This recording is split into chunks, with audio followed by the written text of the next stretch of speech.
Entonces hoy tenemos nuestro texto en Lucas, el capítulo número 1. Yo le invito a que abra su Biblia, los que no están allí. Lucas, capítulo número 1, desde el verso número 26 hasta el verso número 38. Y pues les voy a invitar a las personas que tienen estos textos, del verso número 1 del verso número 26 al 38, Lucas, capítulo número 1, por favor. Sí. Verso, capítulo número 26, acerca del anuncio de Jesús, del nacimiento de Jesús. Amén. Anuncio del nacimiento de Jesús. Cuando Elizabeth estaba en su 6º mes de embarazo, Dios envió al ángel Gabriel a Nazaret, una aldea de Galilea, a una virgen llamada María. Ella estaba comprometida para casarse con un hombre llamado José, descendiente del rey David. Gabriel se le apareció y dijo: saludos, mujer favorecida, el Señor está contigo.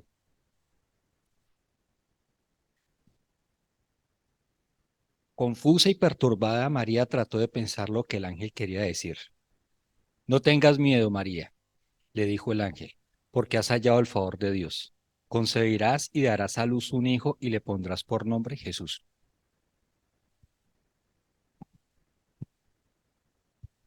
Él será muy grande y lo llamarán Hijo del Altísimo. El Señor Dios le dará el trono de su antepasado David y reinará sobre Israel para siempre. Su reino no tendrá fin.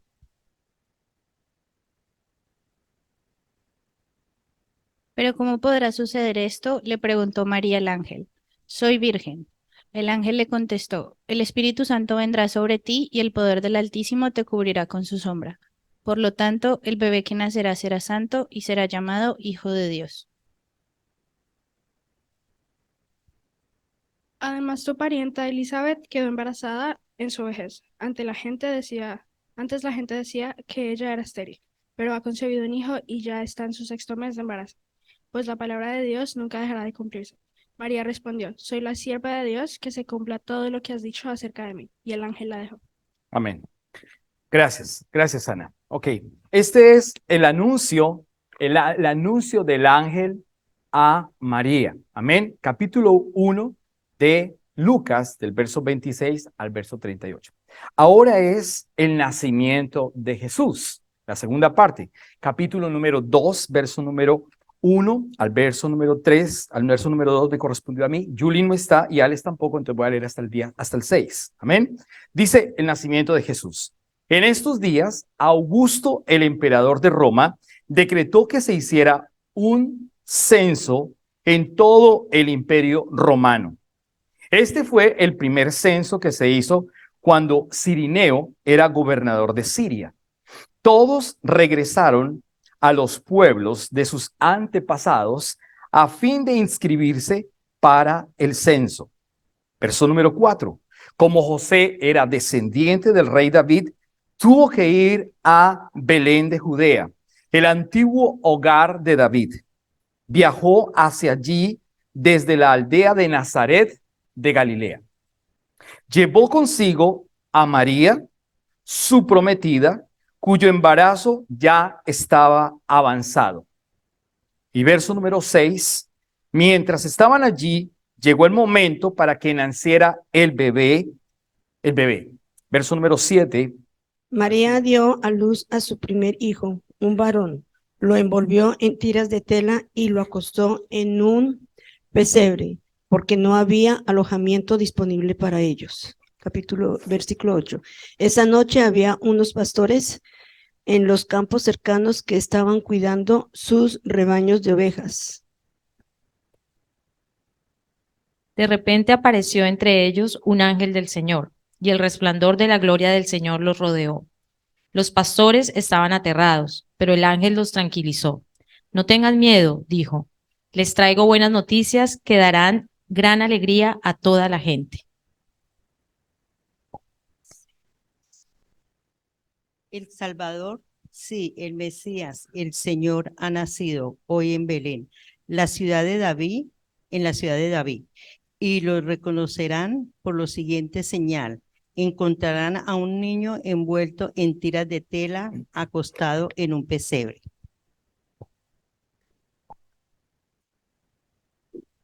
De pronto se unió a ese ángel una inmensa multitud, los ejércitos celestiales que alababan a Dios y decían: Gloria a Dios en el cielo más alto y paz en la tierra para aquellos en quienes Dios se complace. Cuando los ángeles regresaron al cielo, los pastores se dijeron unos a otros: Vayamos a Belén. Veamos esto que ha sucedido y que el Señor nos anunció. Fueron deprisa a la aldea y encontraron a María y a José. Y allí estaba el niño acostado en el pesebre.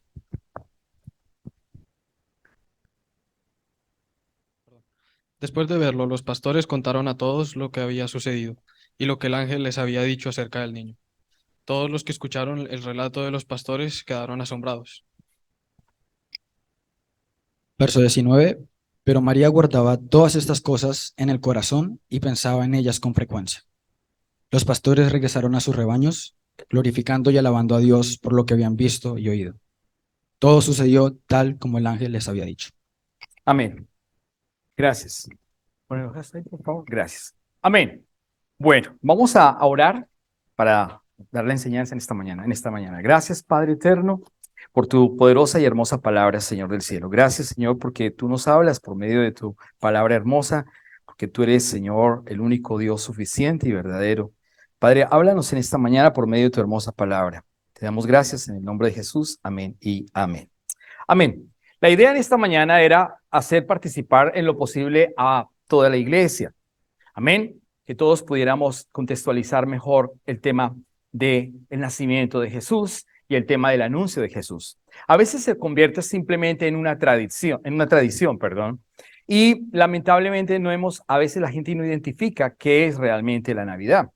¿Sí? Se convierte más en algo místico o en algo dogmático, o simplemente una fiesta más donde nos damos regalos, donde tenemos una cena y pare de contar. Pero va mucho más allá el poder contextualizar correctamente de qué está hablando. De hecho, ni siquiera es la fecha correcta. La fecha correcta ni siquiera es diciembre, pero ya por la tradición, de alguna manera, pues lo hacemos obviamente para esta época. Realmente no es esta época, pero lo venimos haciendo de esa manera. Lo interesante de todo esto, lo que habla el Evangelio de Lucas, primero está hablando de un anuncio. El ángel está hablando a María. Recuerde algo importante, ¿se acuerdan que la mujer que estaba en el pozo de Jacob, que es la samaritana, estaba esperando? ¿Se acuerdan bien? Hace 15 días hablamos de ese tema. Estaba esperando 8 días, estaba esperando o estaba sacando agua del pozo. Esta mujer estaba necesitada de tomar agua y venía al pozo de la tradición. Y recuerde bien que se le había dicho a esta mujer, o Jesús le dice: 5 maridos has tenido y el que tienes ahora no es tu marido. Ella se da cuenta que realmente Jesús es el que le está mostrando toda su realidad, pero no era una realidad simplemente de tener maridos por tener maridos. Si era una mujer samaritana, recuerde que era una mujer que pertenecía a las 10 tribus de la división del reino de Israel. El reino se había dividido en el reino del norte y el reino del sur. El reino del norte habían tenido 10 tribus y el reino del sur 2 tribus, que es la tribu de Judá y la tribu de Benjamín, por donde iba a venir el Mesías, el Cristo. Sin embargo, ella, samaritana, es israelita, obviamente, es israelita. Hay que hacer la diferencia entre hebreos, judíos e israelitas.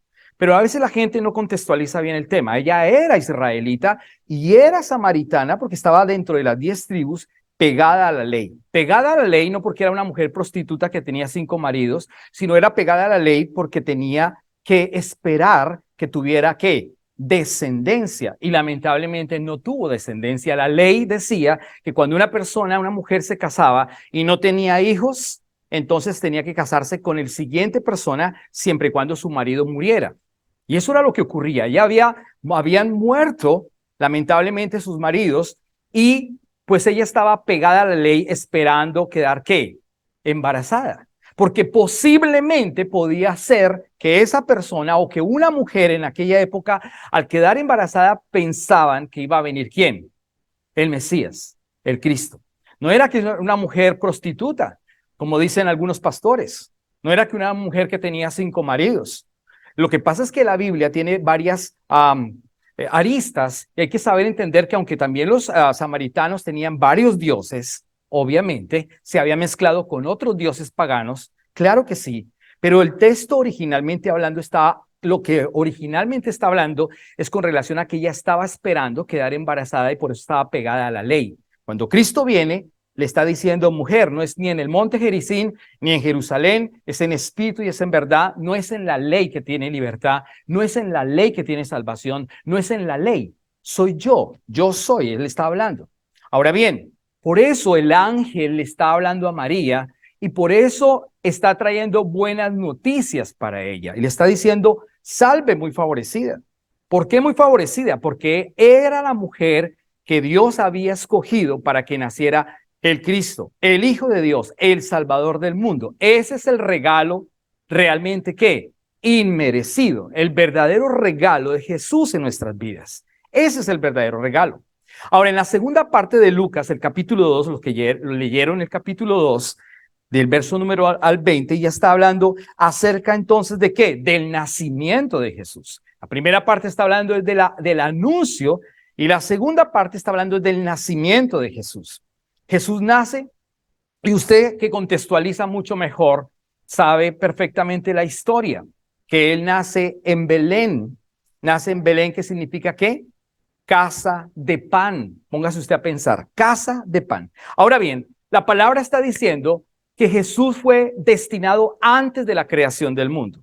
A veces la gente contextualiza que solamente Jesús vino a salvarnos de nuestros pecados. Y sí, es correcto. Y sí está bien. Pero por encima de que Jesús vino a salvarnos de nuestros pecados, Él vino antes de la creación del mundo. Por eso acompáñeme a primera carta de Pedro para que corroboremos. Primera carta de Pedro, el capítulo número 1, el verso número 20. Primera carta de Pedro, capítulo número 1, el verso número 20. En Nueva Traducción Viviente dice de la siguiente manera: Dios lo eligió como el rescate por ustedes mucho antes de que comenzara ¿qué? El mundo, antes de la creación del mundo. Pero ahora Él se lo ha revelado a ustedes en estos últimos días. Note usted lo que dice la primera carta de Pedro. Porque normalmente la mayoría de los cristianos está diciendo que Jesús vino solamente a salvarnos y que ese fue el único punto especial. No, Jesús vino a hacer la voluntad de ¿quién primero? Del Padre, del Padre. Jesús vino por amor a sí mismo. Jesús vino para honrar el nombre del Padre. Y en todo ese orden de ideas también Jesús vino ¿para qué? Para perdonar nuestros pecados, para traer salvación y para traer ¿qué más? Vida eterna. Hay que hacer una diferencia entre salvación y vida eterna. También la gente confunde que salvación y vida eterna es lo mismo y no es lo mismo. No es lo mismo. El ladrón de la cruz tuvo salvación, pero no tuvo vida eterna. Ahora, no se vaya a confundir. Entonces me va a decir, entonces el ladrón se perdió. No, no se perdió. El ladrón de la cruz fue al paraíso y hoy está en el paraíso porque Jesús todavía no ha venido por segunda vez. Pero no le conoció con tanto tiempo como si lo conoció Pedro, como si lo conocieron los discípulos. Porque ¿qué es la vida eterna? ¿Cuál es la vida eterna? Que te conozcan a ti. Esa es la diferencia. La diferencia no es, el conocer a Jesús no es venir a un acto religioso. El conocer a Jesús no es celebrar Navidad, por darnos regalos o comernos un almuerzo. No, la verdadera Navidad es conocer a Jesús. Es la vida eterna. Por eso dice Juan capítulo 17, el verso 3, y esta es la vida eterna. ¿Cuál es la vida eterna? Que te conozcan a ti. Y si no conocemos a Jesús, pues entonces no estamos celebrando nada. ¿Me hago entender? Esa es la verdadera Navidad. La verdadera Navidad no es comprar ropa. La verdadera Navidad no es comerse usted un turkey, un pavo. No, esa no es la verdadera Navidad. Sin embargo, compartimos, claro que sí. Pero la verdadera Navidad es entender que Jesús es el Salvador y que cuando yo lo conozco a Él estoy teniendo ¿qué? Vida eterna. No es ir a una iglesia por ir a una iglesia. No es levantar las manos por levantar las manos. No, es realmente conocerlo. Y lo que está diciendo aquí entonces la primera carta de Pedro, el 1 al 20, está diciendo claramente, ojo, dice, Dios lo eligió en rescate por ustedes mucho antes de que comenzara el mundo. ¿Cómo? Antes de que comenzara el mundo. Note usted que Jesús fue destinado antes de que comenzara el mundo. Yo lo decía hace 8 días que que Dios no tuvo un plan B. Porque uno escucha predicadores que dicen que Jesús tuvo un plan B porque Adán pecó en el huerto del Edén, y como pecó en el huerto del Edén Adán, entonces Dios tuvo que hacer un plan B, y en rescate de esa infracción de Adán tuvo que haber enviado a Jesús. Pero no es verdad. Dios ya había destinado a Jesús, a su Hijo, a la Navidad, al mundo, antes de que el mundo fuera. Note usted, antes de que el mundo fuera, antes de que el hombre fuera creado, antes de que el pecado hubiese sobre la tierra, e inclusive antes de que existiera la ley de Moisés. ¿Entiende usted el concepto? O sea, es una cosa que va mucho más allá, es trascendental, es profundo. Si no entendemos esto, la gente piensa que solamente Jesús vino por nuestros pecados. A veces uno le pregunta a las personas, ¿de qué te salva el Señor? La gente dice, de mis pecados, pero hay algo más profundo. La Biblia dice en Gálatas claramente que Él se hizo maldito, y Él dice que es maldito todo aquel que es colgado en un madero, porque Él se llevó nuestra maldición. ¿Y cuál es la maldición? La ley de Moisés produce ¿qué? Maldición. Lea bien Gálatas, hay que interpretar bien el texto de Gálatas. La ley produce maldición, aunque la ley me lleva ¿a quién? A Cristo. La ley me lleva a Cristo. La ley es un ayo, la ley es una guía, la ley es una niñera, que cuando me lleva a Cristo ya no necesito más la ley, porque ahora necesito ¿qué? La gracia, su palabra, su verdad, la palabra viva que salió de su boca, y por eso celebramos la Navidad. Fue destinado antes de la creación del mundo. Eso dice la palabra. ¿Ven la diferencia tan grande? No es solamente que Jesús vino por nuestros pecados. Porque cuando solamente pensamos que Jesús vino por nuestros pecados, estamos diciendo que entonces Él es nuestro siervo. Y Él es nuestro siervo. Él es Dios. ¿Entiende la diferencia? Si solamente pensamos de que Él nos liberó, claro, Él nos liberó. Él nos perdonó, claro que sí. Todo eso es verdad. Pero no fue la esencia. La esencia, ¿cuál era? Que Él venía a hacer ¿qué? La voluntad del Padre, y que fue destinado antes de la creación del mundo. ¿Entiende usted el concepto? En todo ese proceso, ahora sí trajo ¿qué? A los hombres. ¿Qué trajo a los hombres? ¿Qué trajo a los hombres? Salvación. ¿Qué más trajo a los hombres? Vida eterna. ¿Qué quitó de nosotros? El pecado, los pecados conductuales. ¿Y qué más quitó? ¿Qué más quitó?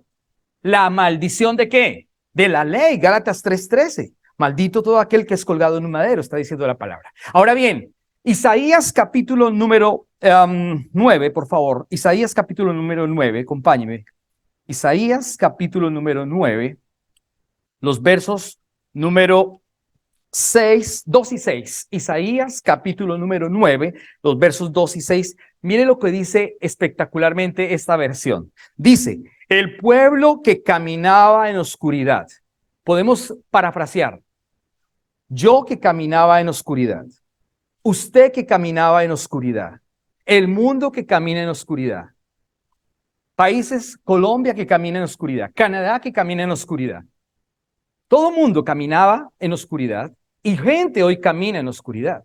Dice en esta versión, el pueblo que caminaba en oscuridad verá una gran ¿qué? Luz. Note usted, ¿qué fue lo que leímos al comienzo? La anunciación, el anuncio de que iba a venir ¿quién? La luz del mundo. El anuncio de que iba a venir el Cristo, el Salvador del mundo. Por eso está diciendo, el pueblo que caminaba en oscuridad verá una gran luz. Para aquellos que viven en una tierra de densa oscuridad, brillará una luz. Y el verso número 6, dice, pues nos ha nacido un niño. Un hijo se nos ha dado. El gobierno descansará sobre sus hombros y será llamado Consejero, Maravilloso, Dios Poderoso, Padre Eterno y Príncipe de Paz. Imagínese usted, había sido profetizado. Note usted por qué fui primero a la primera carta de Pedro, porque la primera carta de Pedro está hablando mucho más allá de la creación, mucho más allá del pecado del hombre, mucho más allá de la ley. Ahora bien, Isaías ahora sí está anunciando que van a ser el Dios Todopoderoso, que va a venir una luz que va a quitar las tinieblas. Pero ¿en qué año se escribió Isaías? 750 años antes de que Cristo viniera. 750 años antes de que Cristo viniera, el profeta Isaías está diciendo, mire, ya viene la esperanza, mire, ya viene la luz del mundo, mire, el pueblo de Israel estaba en tinieblas, como el mundo hoy está en tinieblas, porque no quiere conocer el mundo a Jesús, porque a la gente no le interesa lo espiritual, a la gente le interesa lo sensorial, a la gente le interesa es la academia únicamente, y no está mal, pero la academia no es superior a Jesús. Las cosas efímeras de este mundo no son superiores a Jesús. El carro, el trabajo, la casa, todas esas cosas son buenas, pero no son superiores a Jesús. Inclusive el fútbol, como en esta mañana, está siendo a veces superior a Jesús. Lamentablemente, porque la gente está entendiendo algo más, que lo sensorial cobra mucha más importancia que lo espiritual. Y cuando hablamos de lo espiritual, yo me estoy refiriendo a Jesús, a tener una relación con Él, no una religión, no un dogma, no una forma. ¿Qué significado tiene que nosotros tengamos una forma, o que tengamos una religión, o que tengamos un dogma, o que seamos místicos y raros? Ninguno. Pero cuando usted conoce la realidad de quién es Él, de lo que Él es, y de que fue profetizado antes de la fundación del mundo, y ahora Isaías lo está profetizando 750 años antes de que Él viniera, Él está diciendo, el pueblo camina en oscuridad. Y eso es lo que pasa en el mundo actual, porque el mundo está en tinieblas, el mundo no le conoce, pero lo peor aún es que el mundo sí celebra Navidad. Y usted lo puede notar como los centros comerciales están llenos. Ayer habían muchos trancones, no sabíamos ni por dónde coger, porque en una ciudad tan pequeña como esta, London, pequeña, íbamos hacia el sur, lleno Wairos Mall. Íbamos hacia aquí, estaba Masonville llenísimo. Automóviles por todas partes, la gente desesperada, comprando, adquiriendo. ¿Sí? ¿La gente celebra Navidad? Claro que sí, la gente en sus casas celebra Navidad, de alguna manera. Pero no están, lamentablemente, algunos entendiendo qué es o quién es la Navidad. Ese es el problema. El problema es que entonces estamos teniendo, o el mundo está teniendo una densa oscuridad, porque no le conoce.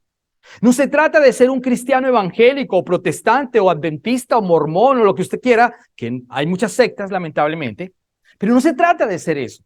Se trata de conocerlo realmente, íntimamente, y de verdad interiorizar si Él es mi Navidad, si Él realmente me quitó las tinieblas, o si yo todavía vivo en tinieblas. Y eso es lo que está hablando la palabra. Se nos ha prometido, para esa época dice que se nos ha nacido un niño. Él ya no es niño. ¿Él está hoy dónde? ¿En el pesebre? No, en el tercer cielo. La Biblia dice que Él está en el tercer cielo. El Padre está fuera de los cielos, de los cielos, de los cielos. Eso lo dice Crónicas y eso lo dice Reyes. Si el Padre estuviera dentro de algún cielo, ese tercer cielo sería superior al Padre. Pero la palabra está diciendo en Crónicas y en Reyes que el Padre está fuera de los cielos, de los cielos, de los cielos. Pero el Hijo está en el tercer cielo, sentado, gobernando con autoridad sobre los creyentes, sobre la iglesia que cree, sobre la iglesia que tiene la luz de Él, sobre la iglesia que le conoce, sobre la iglesia que tiene la palabra viva, sobre la iglesia que tiene vida eterna, sobre la iglesia que tiene una relación. Él es el Salvador. Él es el eterno y Él va a volver a regresar. La primera vez vino como el corderito inmolado y vino, dice que se humilló, que tomó forma de siervo. Dice la palabra en Colosenses, Filipenses y Colosenses también lo está diciendo. Dice que Él tomó forma de siervo, que se humilló a sí mismo, que dejó toda su gloria por venir acá a esta tierra para mostrar las palabras del Padre, para anunciar la verdad, para anunciar su verdad, la palabra de Dios. Él vino, Él trajo la libertad. Y eso es lo que está diciendo la palabra. Entonces dice, un hijo nos ha sido dado, un niño, un hijo nos ha sido dado, el gobierno descansará sobre sus hombros y será llamado, mire lo interesante, consejero, maravilloso, Dios poderoso. ¿Se da cuenta que Jesús sí es Dios? No como los testigos de Jehová que dicen que Jesús no es Dios. Jesús es Dios. La Biblia dice que Él será llamado Dios poderoso. Él es el Pantocrátor. Él es el Padre eterno y además de eso, Él es el príncipe de paz. Pero el mundo no le quiere conocer. Ahora, Isaías capítulo número 7, verso 14, más atrás, por favor, Isaías 7, 14, mire lo que dice. Isaías capítulo 7, verso 14. Está el veterotexto. El veterotexto de lo que leímos en Lucas capítulo 1 y Lucas capítulo 2, para contextualizar mucho mejor. El veterotexto está diciendo, muy bien, verso 14, 7, 14, muy bien, el Señor mismo les dará la señal. Miren, la Virgen concebirá ¿qué? Un niño. Y un niño dará a luz un hijo y lo llamarán ¿qué? Emmanuel, que significa Dios está con nosotros. Imagínese usted cómo una persona se puede comunicar con una hormiga. Póngase usted a pensar cómo una persona, un adulto, una persona normal se quiere comunicar con una hormiga. Ve que la hormiga va con otras hormigas detrás y van a caer a un abismo, supongamos. Pero esta persona quiere avisarle a esa hormiga que hay un peligro más adelante. Pero lamentablemente no se puede comunicar esa persona, con las hormiguitas. ¿Cómo se comunica? ¿Cómo? ¿Entiende usted el amor de Dios? Que Dios, el Dios todopoderoso, el Pantocrator, el Dios eterno, que no necesita la gloria de los hombres, dice que Él toma forma de siervo. Él está diciendo aquí, y dará un hijo y lo llamarán su nombre Emmanuel, que significa Dios con nosotros. Él vino a habitar con nosotros, pero por eso Él tomó forma de ¿qué? De siervo, de siervo. Él se hizo hombre, la Biblia dice que Él se hizo hombre. La Biblia está diciendo que Él ensució ¿qué? Pañales. ¿Entiende usted? Eso dice la palabra, Él ensució pañales. No como algunos dicen que Jesús nunca fue al baño. O que Jesús era alto, de ojos claros y tenía el cabello rubio. El rubio de Galilea, dicen por ahí. No, Isaías, ¿qué dice Isaías? Es que es espectacular entender la palabra. Isaías dice que Jesús no era de hermoso parecer, o sea que no era simpático. Jesús no era bonito físicamente hablando, pero obviamente la religión lo ha colocado en un cuadro lindo, con ojos azules, alto, espigado, crespo, mono, lindo, con barba bien finita, con una cara de yo no fui. Sí, bien lindo. Y ese es Jesús. Pero ese es el Jesús de la religión. Ese es el Jesús de Hollywood. El Jesús de Hollywood es ese estilo. Pero la Biblia dice correctamente que Jesús no era de hermoso parecer. E inclusive dice que era raíz de tierra seca. Significa que aunque tuviera 30 o 33 años, en la época de popularidad de Jesús, era una persona que probablemente pudiese mostrar unos 50 años. ¿Entiende usted? Porque se veía más adulto, más viejo de alguna manera. Físicamente hablando, Jesús no era hermoso. Eso dice Isaías. O sea, no podemos creer lo que el mundo dice, lo que Hollywood dice, sino lo que dice la palabra. Y debemos contextualizarlo bien. Pero sin embargo, Él fue prometido, dice aquí claramente, para que Él viniera para con nosotros. Él se hizo carne, Él abandonó su gloria, Él dejó su poder, Él dejó su autoridad allá arriba y vino como una persona común y corriente. Nació en el vientre de María, vino el bebé, vino a traer el mensaje del Padre, vino a traer la salvación que muchas personas hoy en el día rechazan lamentablemente. Vino a traer la verdad del Padre, vino a traer el amor del Padre, vino a traer el nombre del Padre, vino a traer la autoridad del Padre, vino a traer salvación. Casi nada, todos esos regalos que vino a traer, pero el mundo está completamente, ¿qué? Desconectado, fuera de esa realidad. Lamentablemente, la Navidad se ha distorsionado completamente. El verdadero regalo es Él, Dios con nosotros, Dios que se hizo hombre, Dios que bajó, Dios que se humilló. ¿Entiende usted ese amor tan grande? Yo le hago una pregunta: si usted estuviera ganándose $50 la hora y fuera manager de una compañía y al día siguiente le dijeran, mira, te tienes que ganar $15 y tienes que limpiar esta compañía todos los días, ¿usted lo haría? Héctor, ¿usted lo haría?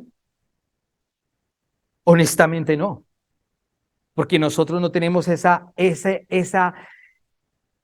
esto que Jesús hizo, ese bajarse, ese inclinarse por amor a nosotros, por amor al Padre, por amor a sí mismo y por amor a usted y por amor a mí. Él se bajó para tomar forma de siervo. ¿Entiende usted eso? Se bajó para tomar forma de siervo. Jesús lloró. Jesús sufrió calamidad. Jesús estuvo en el desierto. Jesús necesitó de ángeles.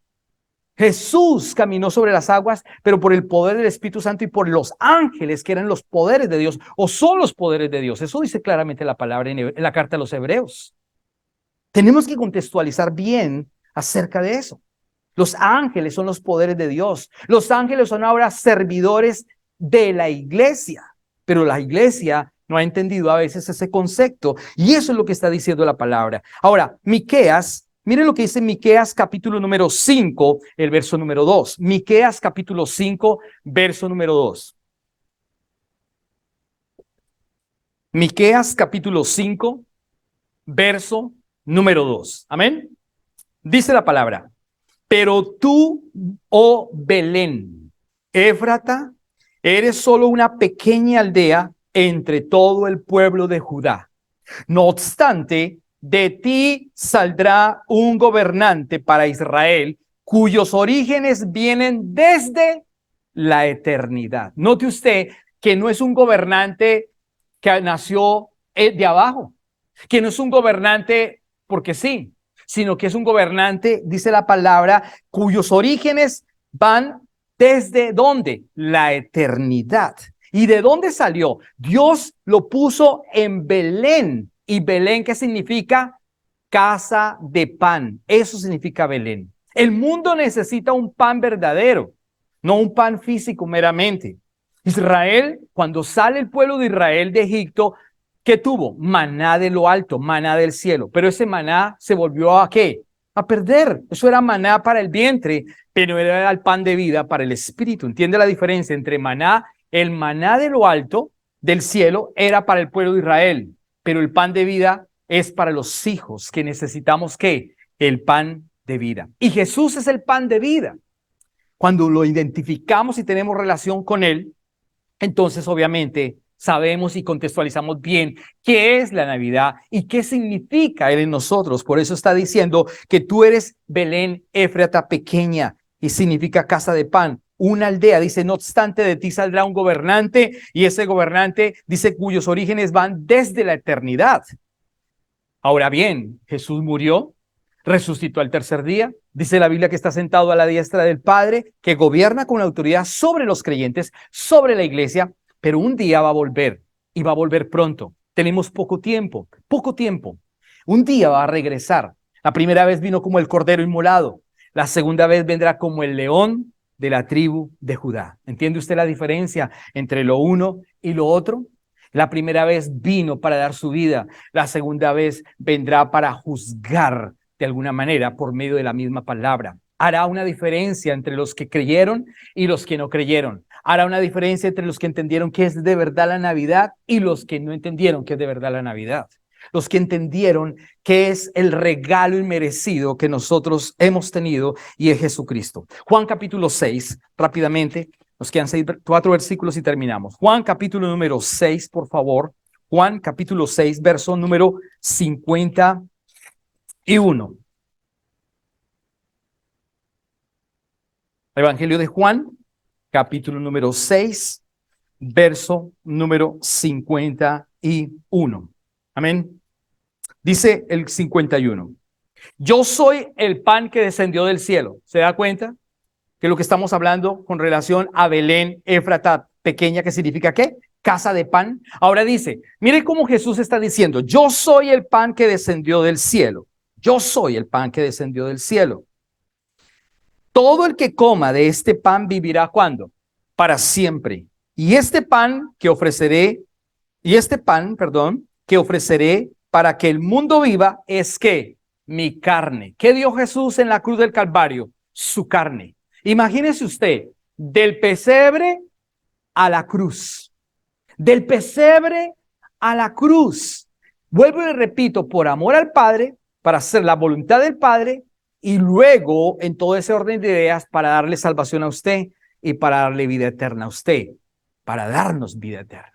Ese es el regalo, esa es la verdadera Navidad. Cuando usted esté a las 12 de la noche, el día 24, pues, no repito, no es la fecha, no es que venga solamente usted a comer, es que usted pueda orar y darle gracias a Dios en familia por el regalo inmerecido que Jesús vino y vino a morir por amor a usted y por amor a mí. Ese es el regalo del Padre. ¿Sabe por qué nos damos regalos? ¿Por qué nos damos regalos? ¿Es malo dar regalos? No. Qué bueno que nos demos regalos, pero nos damos regalos recordando que Jesús realmente es el regalo. ¿Por qué prendemos luces? Porque Él es la luz del mundo, ¿entiende usted? ¿Por qué comemos una gran y rica cena? Porque Él es el pan de vida. No, la gente no identifica eso. Le dice, ¿qué vamos a comer? ¿Qué vamos a comer? Chunchullo, ¿qué vamos a comer? Morcilla, ¿qué vamos a comer? Pavito, ¿qué vamos a comer? ¿Qué vamos a comer? ¿Qué vamos a comer? ¿Pero por qué? ¿Por qué vamos a celebrar una cena? No, la estamos pasando chévere. No. Es que identifiquemos de qué se trata la Navidad. Identifiquemos de qué se trata la Navidad. Porque la gente en la Navidad como que lo distorsiona. No, venga, los 50, Joselito. Y que, sí. Pero venga, identifiquemos qué es la verdadera Navidad. O sea, el cristiano debe identificar hoy qué es la Navidad. Que cuando usted se siente a la mesa el 24 con su familia, usted pueda realmente decirle, Señor, gracias porque, Padre, tú enviaste el verdadero regalo y eso es lo que estamos celebrando hoy. En esta mesa nos sentamos en tu nombre, porque tú eres el regalo inmerecido. Porque tú eres el centro de esta fiesta, que esta fiesta no es un día, esta fiesta es siempre.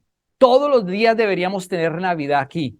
Todos los días deberíamos tener Navidad en nuestra vida, en nuestro espíritu, en nuestro corazón, porque Él ha nacido dentro de nuestro corazón. Él está dentro, dice la palabra, que Él habita dentro del creyente. Amén. Él habita dentro del creyente. No es ver un pesebre, no es hacer un fly-through, no es mirar X obra de teatro, no es realmente Jesús vive en mi corazón. ¿Realmente Él es mi Navidad? ¿O simplemente es una tradición? Yo tengo que identificar si eso es verdad o no es verdad. Yo tengo que contextualizar realmente si yo soy un cristiano de religión o un cristiano de relación.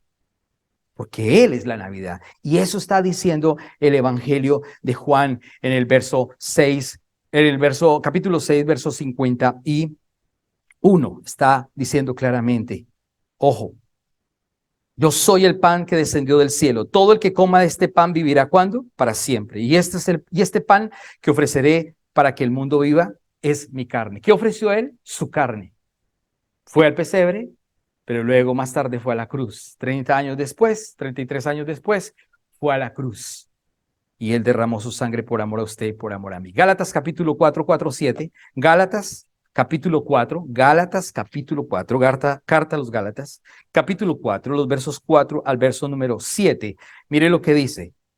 ¿Cuándo vino Jesús? ¿Por qué no vino antes? La gente dice, ¿por qué Jesús no vino antes? ¿Por qué Jesús no vino después? ¿Por qué no vino ahorita? No, ya vino hace 2000 años, más atrás. ¿Va a venir? Va a venir. Claro que sí. Dice el verso 4, sin embargo, cuando se cumplió el tiempo establecido, note usted, el tiempo establecido, cuando Jesús vino, cuando se cumplió el tiempo establecido, Dios el Padre, Dios envió a su Hijo, nacido de una mujer, la Virgen María, pero también nacido bajo la ley. Dice, y sujeto a la ley, porque Él cumplió ¿qué? Toda la ley. Él es el único que cumple toda la ley. Nadie más puede ni pudo cumplir la ley. Ni siquiera los judíos ortodoxos pueden cumplir la ley. Ni los mesiánicos pueden cumplir la ley. Ni usted, por más que intente hacer los 10 mandamientos, el decálogo, no puede cumplirlo. Porque los 4 primeros son teocéntricos y los otros del 5 al 10 es antropocéntrico. Y en muchas hemos fallado. En muchos hemos fallado porque no cumplimos la ley. Pero Él sí cumplió la ley. Él cumplió todas las profecías. 23.500 profecías cumplidas en Él. Imagínese usted, esto es exorbitante, el número de profecías. Según algunos teólogos dice que son 3.500. Y déjeme decirle que son 23.000 500 profecías cumplidas en el Cristo. Mucho más allá. Está diciendo, sin embargo, cuando se cumplió el tiempo establecido, Dios envió a su Hijo, nacido de una mujer y sujeto a la ley. Dios lo envió para que comprara la libertad de los que éramos esclavos de la ley. ¿Se da cuenta? ¿Éramos esclavos de qué? De la ley. Y Él nos compró. Él nos compró. Él nos hizo libres. Nosotros no dependemos de la ley. ¿Entienda usted? No dependemos de la ley de Moisés. Juan capítulo 1, verso 17. Moisés trajo la ley, pero la gracia y la verdad la trajo ¿quién? Jesús. Hay una diferencia grande. Hebreos 1 dice que Dios es un Dios procesual, que Dios, habiendo hablado de muchas formas y de muchas maneras, en otro tiempo habló a los padres por los profetas. En estos postreros días está hablando ¿por quién? Por el Hijo, por el Hijo, por el Hijo, por el Hijo. Juan el Bautista fue el último de los profetas. La corrupción de la profecía ahora es otra historia que la iglesia está inventando. El tema de la prosperidad que la iglesia se inventó. La teología de la liberación que la iglesia se inventó. Pero el último de los profetas es Juan el Bautista, que profetizó acerca del Cristo. Y sin embargo, siendo el último de los profetas, siendo primo de Jesús, no es superior a usted y a mí. La Biblia dice que Juan es el más grande nacido de mujer o nacido bajo la ley, pero que uno en el reino de los cielos es más grande que Juan. ¿Y usted en dónde está ubicado? ¿En el reino de los cielos? ¿O en dónde? En el reino de los cielos, porque usted ha recibido ¿a quién? Al Cristo, al Salvador, al Mesías. Por eso celebramos la Navidad, mi amado hermano.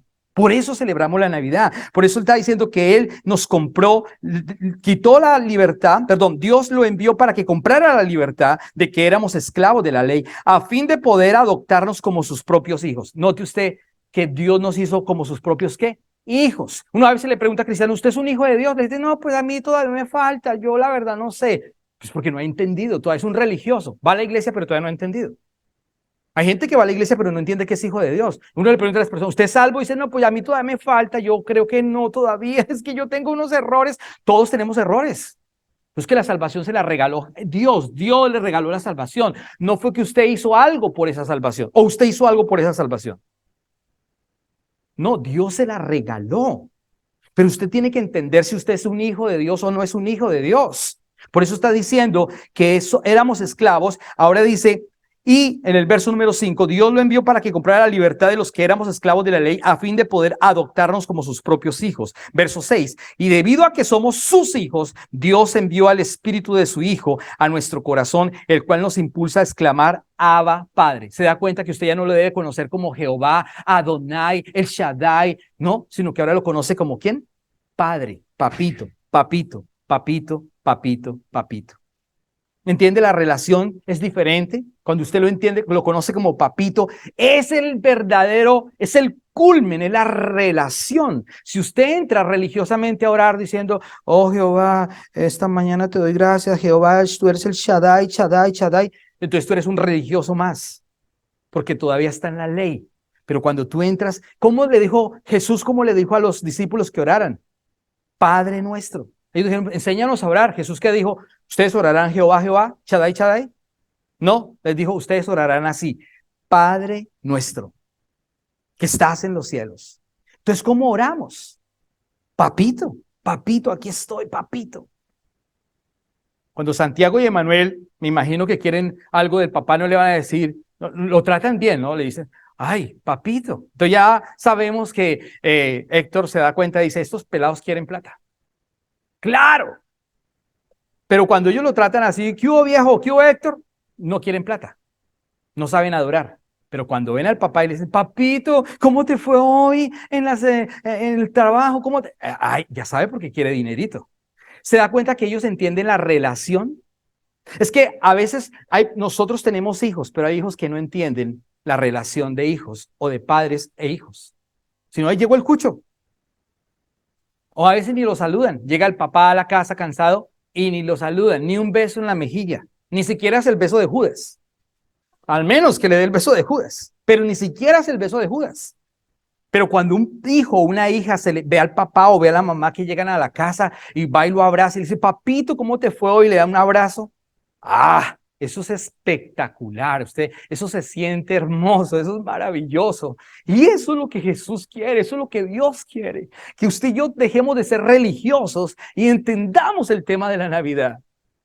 Que Él es nuestro Padre Celestial y que usted puede entrar confiadamente ante el trono de la gracia. Que aquí no hay un intermediario, como lo era Moisés, ni un pastor. Usted puede entrar directamente ante el trono de la gracia y decirle: papito, te necesito, tú eres mi vida, tú eres mi Navidad, tú eres lo máximo, porque tú enviaste a tu Hijo amado para morir por mí. Te llevaste mi maldición de la ley, te llevaste mi pecado, me regalaste vida eterna. Tú eres el pan de vida y por eso quiero conocerte todos los días de mi vida. Cuando usted y yo entendemos ese tema, usted deja de ser un aleluya más, un cristiano más, o un simpatizante más. Porque usted adora con pasión, usted adora con ganas, usted lo busca con ganas, usted va a la palabra con ganas, usted tiene pasión por Él. Cuando usted no tiene pasión, todo es aburridor, triste, terrible. Pero cuando usted entiende el tema de la Navidad, es completamente diferente.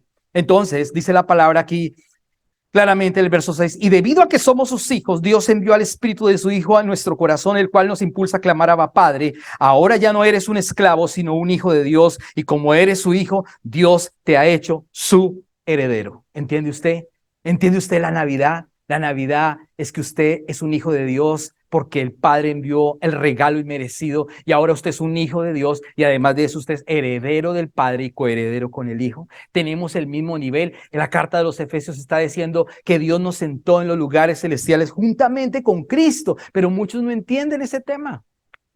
Usted y yo estamos sentados juntamente con Cristo, el mismo nivel, ¿entiende usted? El mismo nivel. No que seamos dioses, no, Él es Dios, Él es Dios, Él es santo, Él es justo, Él es perfecto, Él es eterno, Él dio su vida, Él es majestuoso, Él es el culmen, Él es lo máximo, Él es el eterno Dios. Pero Dios en su infinito amor envió a su Hijo como un regalo para usted y para mí, para que estemos sentados al mismo lugar de Jesús. ¡Wow! ¿Entiende usted? En el Evangelio de Juan dice claramente: yo me voy, pero no los dejaré huérfanos, le dice Jesús a los discípulos. Me voy, pero no les voy a dejar huérfanos. Me voy a preparar morada para ustedes, porque yo quiero que donde yo estoy, ustedes también estén. ¡Wow! ¿Entiende usted que usted va a heredar el cielo y no la tierra? Pero algunos dicen que vamos a heredar la tierra. No, su merced. La tierra será gobernada por la iglesia única y exclusivamente en el milenio. Y la Biblia dice claramente que si usted sirvió de verdad, le va a dar cinco ciudades o 10 ciudades, Decápolis, o 3 ciudades, si gobernó bien. Si no gobernó bien, simplemente es un cristiano más. Pero bueno, gobernará en el milenio. Después del milenio, ¿gobernará en dónde? ¿Estará con quién en dónde? En el cielo. ¿Quién va a heredar la tierra nueva y el cielo nuevo? Israel. ¿Entienda la diferencia entre Israel y la iglesia? La iglesia es la novia del Cordero. La iglesia fue quien recibió la Navidad. Pregunto, ¿el pueblo de Israel recibió la Navidad? No, lea bien Romanos capítulo 10. Sin embargo, oramos por Israel. Sin embargo, oramos por los judíos. Sin embargo, oramos porque es el pueblo que Dios escogió. Pero Dios llamó una iglesia y le dio el regalo que se llama Emmanuel, Dios con nosotros. Finalizo con Mateo capítulo número 1, 20 al 24 y Mateo 2 al 10. Mateo, por favor, Evangelio de Mateo capítulo número 1, verso al 24. Mateo capítulo 1,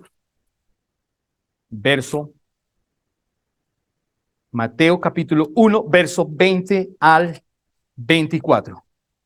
Mire lo que dice la palabra. Mientras consideraba esa posibilidad, ¿quién? El contexto está hablando de José. José quería dejar a María, porque pues José, note usted cómo la tradición católica dice que la Virgen María sigue siendo virgen y que además de eso ascendió al cielo. Ellos celebran una fiesta que se llama la Asunción y la Ascensión de María, pero ni ella ha subido ni es virgen.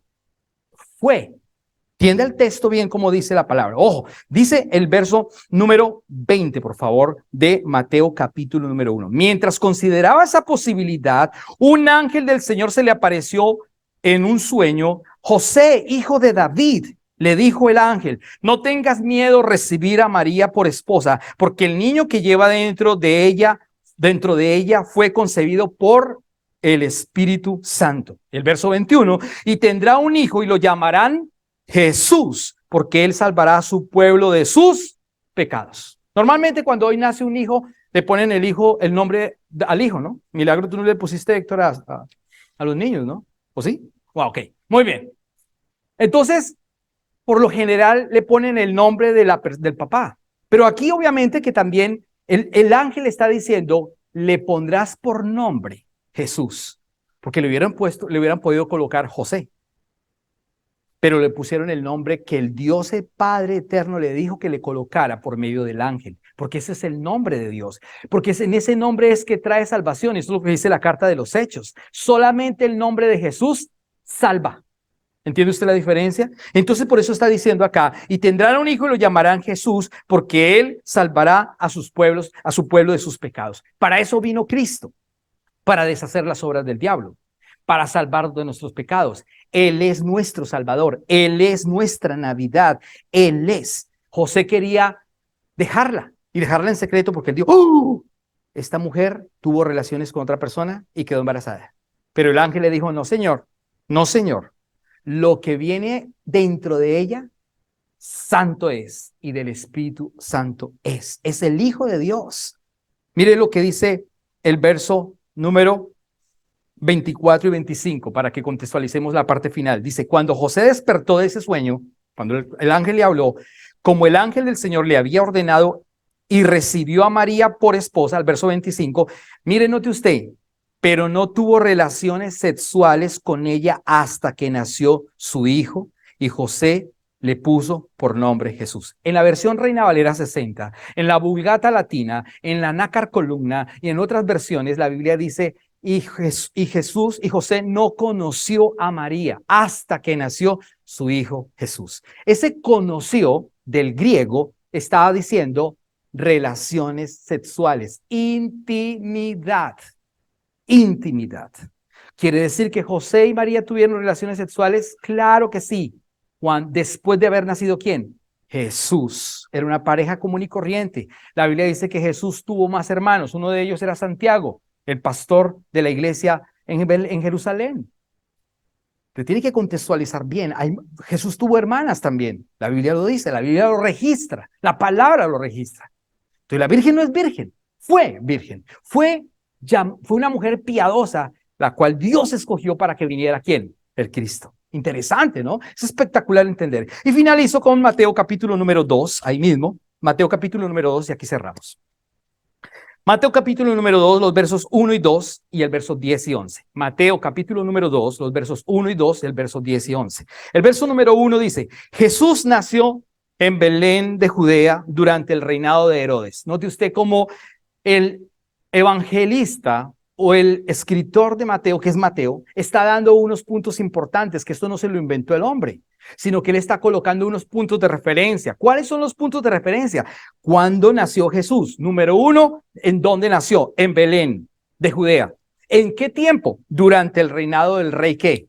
Herodes. Esto está realmente histórico. Es Jesús histórico, es el Jesús de la historia, pero es el Jesús vivo. Para que usted y yo entendamos que esto no es un cuento de hadas como el mundo lo hace creer o como algunos teólogos de la teología alemana lo hace creer.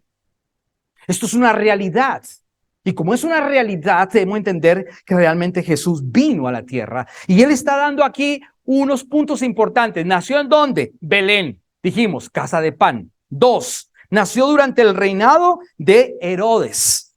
Por ese tiempo, algunos sabios, está hablando de unos sabios, y esos sabios eran unos astrónomos. Ojo, astrónomos, con N, no con L, porque un astrólogo es un brujo, pero un astrónomo era un sabio que estaba estudiando las estrellas. Dice aquí, y esos sabios vienen de los países del oriente, llegaron a Jerusalén y preguntaron. ¿Qué preguntaron? ¿Dónde está el rey de los judíos que acaba de nacer? Hacen la pregunta. ¿Dónde está el rey de los judíos que acaba de nacer? Y luego dicen, vimos su estrella. ¿Se da cuenta que eran astrónomos, no astrólogos, no leyeron cartas ni la bola de cristal?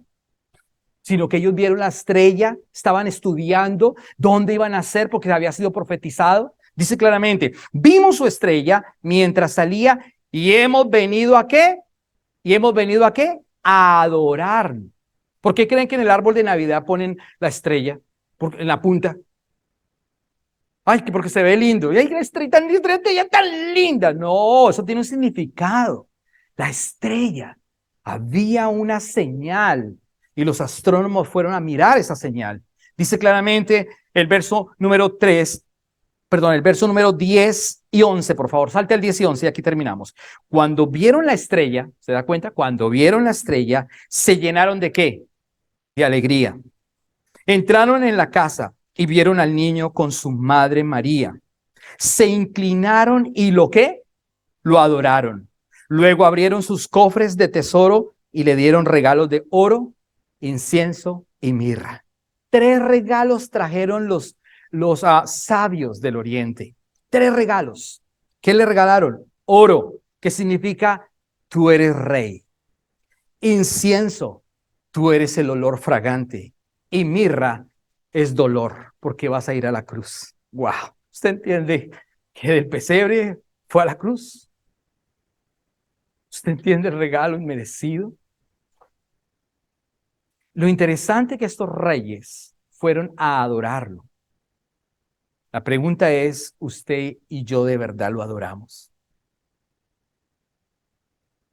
Usted y yo si dejamos de cosas nuestras que nos gustan por adorarlo a Él.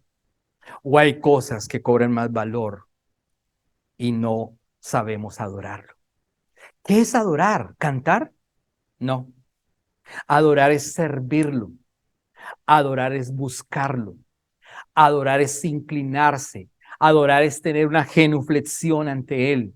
Y cuando hablamos de una genuflexión ante Él es que su espíritu, mi espíritu, su corazón y mi corazón de verdad están reconociéndolo que Él es, que Él es, que Él es, que Él es, que Él es. Que Él es el único Dios, que Él es el regalo inmerecido, que Él es el Santo de Israel, que Él es el Alfa y el Omega, que es eternamente bueno.